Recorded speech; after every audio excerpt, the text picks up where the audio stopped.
Chair ভারপ্রাপ্ত chairman Tarique রহমানের সাথে আমাদের মিটিং হয়েছে। তো ইনি আমাদের ঢাকা বিশ্ববিদ্যালয় কেন্দ্রীয় ছাত্র সংসদ সহ বাংলাদেশের ছাত্র সমাজের প্রতি কিছু গুরুত্বপূর্ণ পরামর্শ দিয়েছেন। আমরা আমাদের প্রত্যাশা ব্যক্ত করেছি।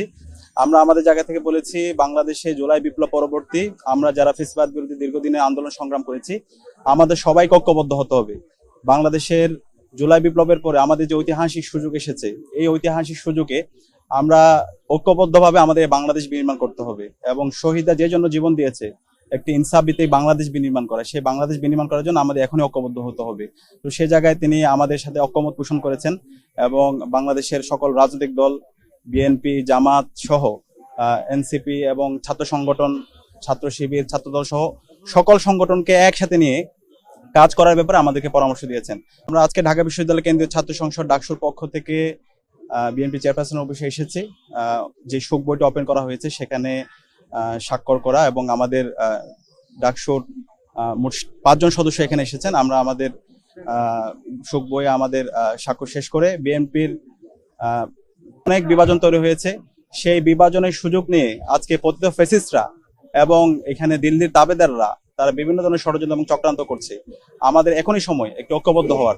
আমরা গত 16 বছরে আমরা ভোট দিতে পারিনি, বাংলাদেশে যারা তরুণ প্রজন্ম আছে তারা ভোট দিতে পারেনি। তো একটি ফ্রি, ফেয়ার, ক্রেডিবল নির্বাচনের জন্য আমাদেরকে ঐক্যবদ্ধ ভূমিকা পালন করতে হবে এবং এই জুলাইয়ের শহীদদের যে স্বপ্ন, সেই স্বপ্নের বাংলাদেশ বিনির্মাণ করার জন্য আমাদেরকে ঐক্যবদ্ধ হতে হবে এবং পতিত ফ্যাসিস্টদের যে বিচার, সেই বিচারের প্রশ্নে আমাদেরকে ঐক্যবদ্ধ হতে হবে। তো একই সাথে আমাদের যে গত 16 বছরে রাষ্ট্রীয় কাঠামো, সকল প্রতিষ্ঠানগুলোকে যে ভেঙে চুরমার করে দেওয়া হয়েছে, সেই প্রতিষ্ঠানগুলোকে নতুনভাবে বিনির্মাণ করার জন্য, জুলাইয়ের সনদ বাস্তবায়ন করার জন্য এবং এই নির্বাচনে জুলাই সনদের যে গণভোট হবে, সে গণভোটকে হাক বিজয় করার জন্য আমাদেরকে ঐক্যবদ্ধ হতে হবে। তো আমরা আশা করছি, যেহেতু বাংলাদেশের সকল রাজনৈতিক দল, ছাত্র সংগঠন এবং ফ্যাসিবাদ বিরোধী সকল সংগঠন ঐক্যবদ্ধ হয়েছে, সুতরাং বাংলাদেশ আর কখনো পথ হারাবে না। আর একই সাথে আমাদের এই বাংলাদেশের রাজনীতি হচ্ছে বাংলাদেশপন্থী রাজনীতি। বাংলাদেশকে ধারণ করা, বাংলাদেশের মাটি ও মানুষকে ধারণ করা, দেশের স্বাধীনতা, সার্বভৌমত্ব, অখণ্ডতাকে ধারণ করা, ভারতীয় আধিপত্যবাদের বিরুদ্ধে সবসময় প্রতিবাদ প্রতিরোধ জারি রাখা। যেই রাজনীতি শহীদ জিয়া এবং বেগম জিয়া আমাদেরকে দেখিয়েছেন, সেই রাজনীতি বিনির্মাণ করাই হচ্ছে আমাদের আগামীর বাংলাদেশের রাজনীতি। তো সেই বাংলাদেশের রাজনীতি বিনির্মাণ করার জন্য আমরা ঐক্যবদ্ধভাবে লড়াই চালিয়ে যাব। একই সাথে শহীদ ওসমান হাদির বিচারের প্রশ্নে আমরা কথা বলেছি।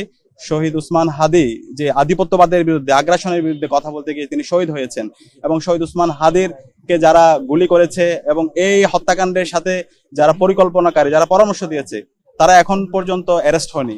তো সে জায়গায় সকল রাজনৈতিক দল, ছাত্র সংগঠন সবাই যেন ঐক্যবদ্ধভাবে ওসমান হাদির বিচারের প্রশ্নে যেন ঐক্যবদ্ধ হয় এবং যারা ঘাপটি মেরে বসে আছে, যারা ইন্টারভিউর মধ্যেও ঘাপটি মেরে বসে আছে, এদের যেন আমরা বিচার আওতায় নিয়ে আসতে পারি, সে ব্যাপারে আমরা কথা হয়েছে এবং আমরা আশা করছি আমরা সবাই ঐক্যবদ্ধভাবে এই স্বাধীন বাংলাদেশে শহীদ ওসমান হাদি ভাইয়ের বিচার নিশ্চিত করতে পারবো ইনশাআল্লাহ। এবং তিনি এটাও বলেছেন, আমাদের এই যে নিজেদের মধ্যে গণতান্ত্রিক সৌন্দর্য হচ্ছে এটা, আমাদের নিজেদের মধ্যে নিজেদের রাজনীতি থাকবে, রাজনীতি নিয়ে বিভাজন থাকবে, কিন্তু বাংলাদেশ প্রশ্নে, জুলাইয়ের প্রশ্নে যেন আমরা সবাই ঐক্যবদ্ধ থাকি। তো সেই জায়গায় আমরা ঐক্যবদ্ধভাবে কাজ করার ব্যাপারে সবাই একমত আছি এবং ইনশাআল্লাহ আমরা কথা দিচ্ছি বাংলাদেশের সকল ছাত্র সমাজকে সাথে নিয়ে বাংলাদেশ পন্থী রাজনীতি বিনির্মাণ করার জন্য এবং জুলাইয়ের শহীদদের আকাঙ্ক্ষার আলোকে একটা ইনসাফ ভিত্তিক বাংলাদেশ বিনির্মাণ করার জন্য এবং পতিত ফ্যাসিস্টদের বিচার করার জন্য এবং ওসমান হাদির যারা হত্যাকারী তাদের বিচার প্রশ্নে আমরা সবাই ঐক্যবদ্ধভাবে আমাদের লড়াই সংগ্রাম জারি রাখবো ইনশাআল্লাহ। বাংলাদেশের আপসহীন সংগ্রামের প্রতীক দেশনেত্রী বেগম খালেদা জিয়ার জন্য আল্লাহর কাছে দোয়া করছি, আল্লাহ পাক সুবহানাহু ওয়া তাআলা বেগম খালেদা জিয়াকে জান্নাতুল ফেরদৌসের মেহমান হিসেবে কবুল করে নিক, আল্লাহুম্মা আমিন। ঢাকা বিশ্ববিদ্যালয় কেন্দ্রীয় ছাত্র সংসদের পক্ষ থেকে আমরা সবাইকে আহ্বান করছি, আমাদের বিপ্লব পরবর্তী আজকে 16 মার্চ পার হয়েছে, আমাদের মধ্যে